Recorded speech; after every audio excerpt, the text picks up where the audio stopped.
एक सुंदर सा गांव था। उस गांव में तरह तरह के पक्षियां रहा करती थी। एक दिन टोनी नाम की गौरैया उसकी सहेली लूसी कबूतर से मिलने गई। जब से राजा ने गद्दी संभाली है, अन्न ठीक से मिल नहीं रहा, परिस्थितियां कुछ ठीक नहीं है, ढंग का कोई व्यापार नहीं। ऐसे हालातों में भला हम कैसे जिएंगे? मेरी समझ में कुछ नहीं आता। हम कर भी क्या सकते हैं? हम ऐसी स्थिति में हैं कि हम कुछ नहीं कर सकते। इस विषय पर बात करना बेकार है। जब वे दोनों यूँ बात कर रहे थे, चीचू कौवा उनके पास आई। वो बहुत खुश लग रही थी। मैं तुम दोनों को एक खुश खबर सुनाने आई हूँ। ये खबर सुनकर तुम दोनों बहुत खुश हो जाओगे।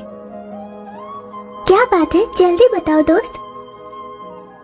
मैं महाराज के दरबार में काम करने जा रही हूँ। वहीं रहना, वहीं पर खाना पीना। मेरी जिंदगी पूरी तरह से बदल गई है। चीचू की बात सुन दोनों सोच में पड़ गए। क्या हुआ दोस्तों? तुम दोनों क्या सोच रहे हो? क्या तुम दोनों ये बात जानकर खुश नहीं हो? ऐसी बात नहीं है, लेकिन क्या महारानी जी ये बात जानती हैं? ये तो मैं नहीं जानती, पर महाराज ने मुझे काम पर रखा है। अगर ऐसा है तो तुम वहाँ पर मत जाओ दोस्त। महारानी बहुत ही सख्त है। किसी से कोई भूल चूक हो जाए, ये उनसे बर्दाश्त नहीं होता। वो उन्हें बहुत कठोर सजा देती है। मेरी बात मानो, तुम यहीं पर कोई और काम ढूंढ लो। उनकी बातें सुनकर चीचू कौवा बहुत घबरा गई। दोस्तों, अभी अगर मैं जाऊं या ना जाऊं, मेरी सजा तो निश्चित है। मैंने उनसे वादा किया था कि मैं काम पर आऊंगी। आज अगर मैं काम पर नहीं जाऊंगी तो महाराज मुझे फांसी की सजा दे देंगे। मेरे लिए मुसीबत दोनों ओर खड़ी है। मुझे जाना ही होगा। चीचू ये सोचकर बहुत दुखी हो रही थी। उसके दोस्तों ने उसे गले लगाकर सांत्वना दी और सावधानी से काम करने के लिए कहा। चीचू कौवा बहुत दुखी होकर वहाँ से लौट गई। अगली सुबह चीचू कौवा सीधे महाराज के दरबार में गई। महाराज ने कौवे से कहा, तुम दिन भर यहाँ के काम खत्म करने के बाद शाम में महारानी के पास जाना। उन्हें तुम्हारी जरूरत पड़ेगी।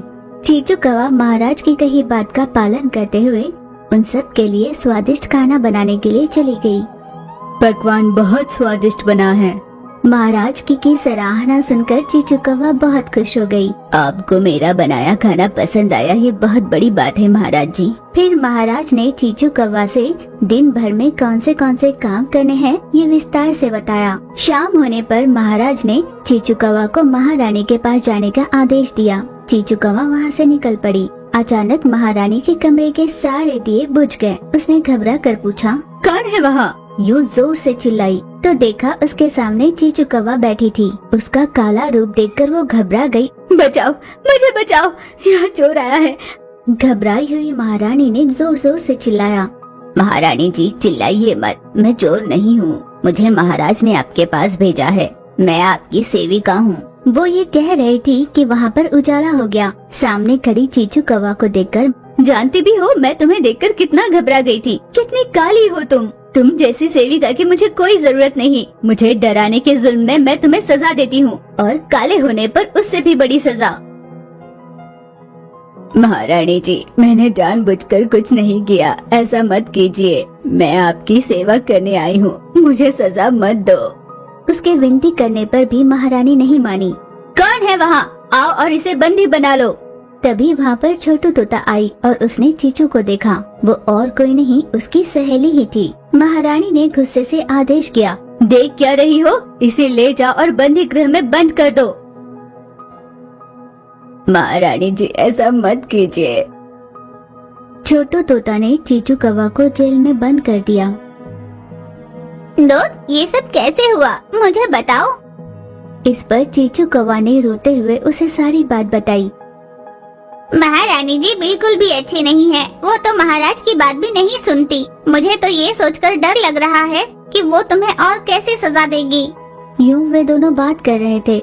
चीचू कौवा अपने हालात पर बहुत दुखी हो रही थी। चीचू कौवा को बंदी गृह से बाहर निकालकर कोड़े से उसे खूब मारो। छोटू तोता ने बहुत दुखी होकर कहा, महारानी जी मैं ये काम नहीं कर सकती, क्योंकि वो मेरी सहेली है। आप चाहो तो मुझे भी इसके बदले में सजा दे सकती हो। छोटू तोता की ये बात सुन महारानी को बहुत गुस्सा आया। तुम्हारी इतनी हिम्मत कि मेरी बात टाल दो। महारानी ने उसे भी बंदी बना दिया और उन दोनों को खूब मारने लगी। महारानी जी हमें छोड़ दीजिए, हमें माफ कर दीजिए। महारानी जी हमें छोड़ दीजिए। महारानी के इस अत्याचार के बारे में उनके दोस्तों और महाराज को भी पता चला। वे सभी वहाँ पर आए। महाराज ने पूरी बात जानी, पर वो महारानी के आगे कुछ न कह पाए। लूसी ने बड़ी चतुराई से कहा, महारानी जी, देखा जाए तो आप भी मुझसे सांवली है, तो क्या मैं भी आपको सजा दूं? लूसी का दुस्साहस देख महारानी ने उसे कहा, मुझसे जबान लड़ाने वाली तुम होती कौन हो? कोई भी मेरे फैसले के आड़े नहीं आ सकता।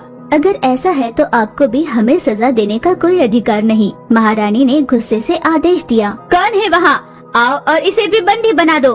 इस राज्य में रहने वाले हर किसी को आप इसी तरह सजा देगी तो आप राज करेंगे किस पर? वैसे भी एक महारानी का काम होता है अपने साम्राज्य का माँ की तरह देखभाल करना, ना कि उन्हें यूं क्रूर माँ बनकर सजा देते रहना। हाँ महारानी जी, आपका इस तरह छोटी छोटी बात पर सजा देना सही नहीं है। आप हमारे दोस्तों को छोड़ दो। काले और गोरे रंग में क्या रखा है? ये तो भगवान का दिया हुआ रूप है ना, इसे भला कोई कैसे बदल सकता है? आप भी एक बार सोचिए ना। ये सब सच ही तो कह रहे हैं ना। इसी क्षण अगर मैं तुमसे खुद से अलग कर दूं, तो तुम में और इनमें मेरे लिए कोई फर्क नहीं रहेगा। चील महारानी सोच में पड़ गई। छोड़ दीजिए, उन्हें छोड़ दीजिए महारानी जी। यूं बार बार सभी के कहने पर महारानी ने अपना मन बदला और उन्हें छोड़ दिया। महारानी को अपनी गलती का एहसास हुआ। उसने सभी से माफी मांगी और वहाँ से चली गई। उनकी कही बातें बार बार सोचकर वो बहुत दुखी हो रही थी। अब महारानी पूरी तरह से बदल चुकी थी। वो सभी से प्रेम भाव से बात करती और सभी की सहायता करने लगी थी। महाराज और महारानी के अच्छाई से सभी पक्षियों के मन में उनके लिए आदर बहुत बढ़ चुका था।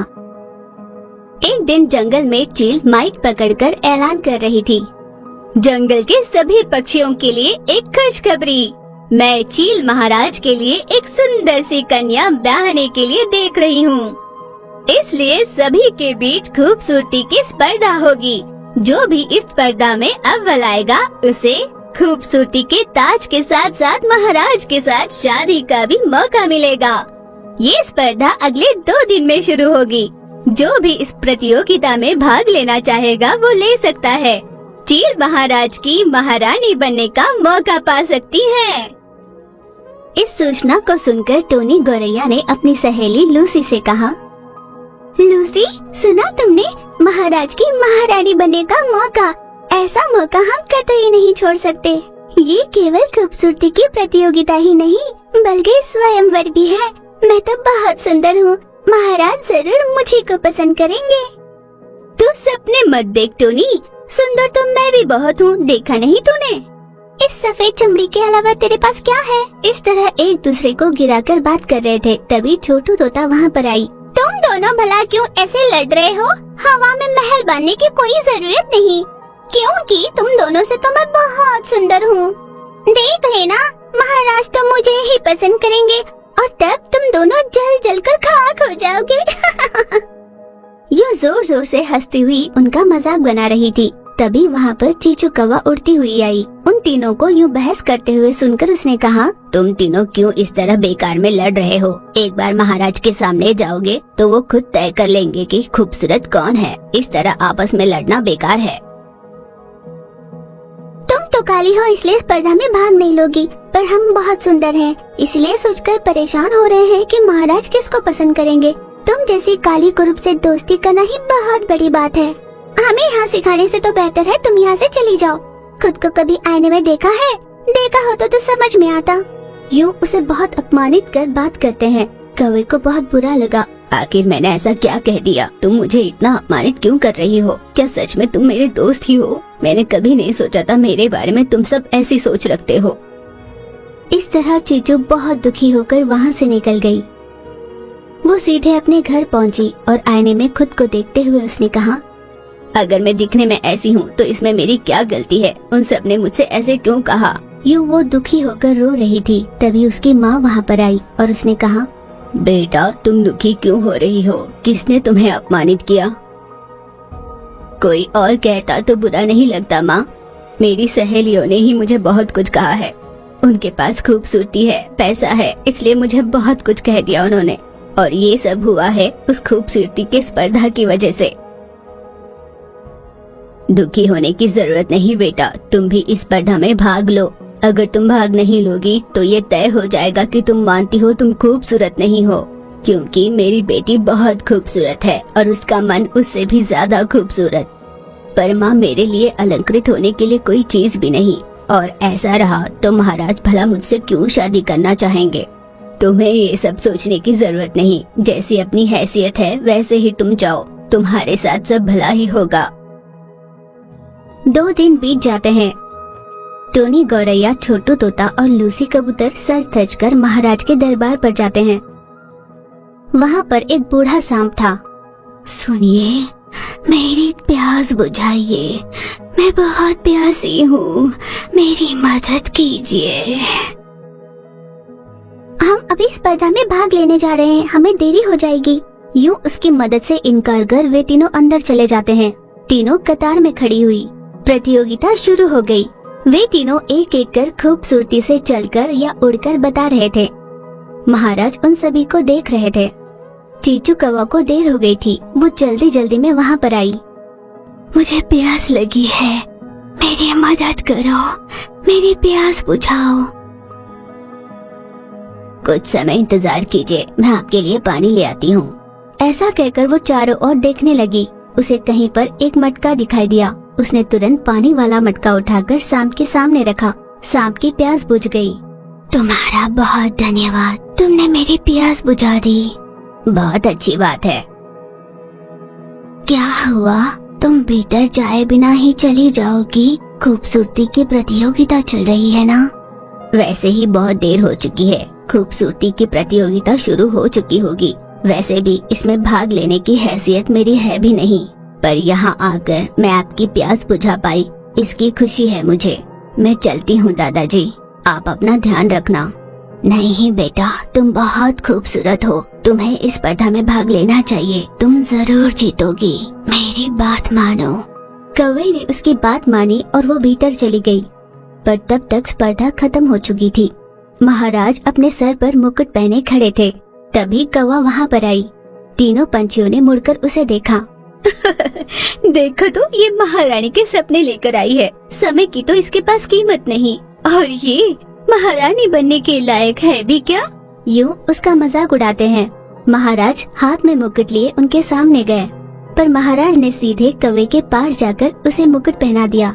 सभी हक्के बक्के रह गए। तभी सांप वहाँ पर आया। इस सांप को मैंने ही बाहर छोड़ रखा था। जो भी इसकी मदद करता वही मेरे नजर में खूबसूरत कहलाती। मुझे सूरत से खूबसूरत नहीं, सीरत से खूबसूरती चाहिए थी, जो इस कौवे में है। असलियत में यही खूबसूरत है। महाराज के ये कहने पर तीनों अपना शर्म में सर झुकाए वहाँ से चले गए। मैंने तुमसे कहा था ना बेटा कि तुम ही खूबसूरत हो। जिसकी सीरत खूबसूरत, वो चेहरे से भी खूबसूरत कहलाती है। ये बात जानकर कौवा बहुत खुश हो गई और उसकी माँ भी बहुत खुश हुई। उस दिन से वो चील महाराज के साथ वहीं खुशी से रहने लगी।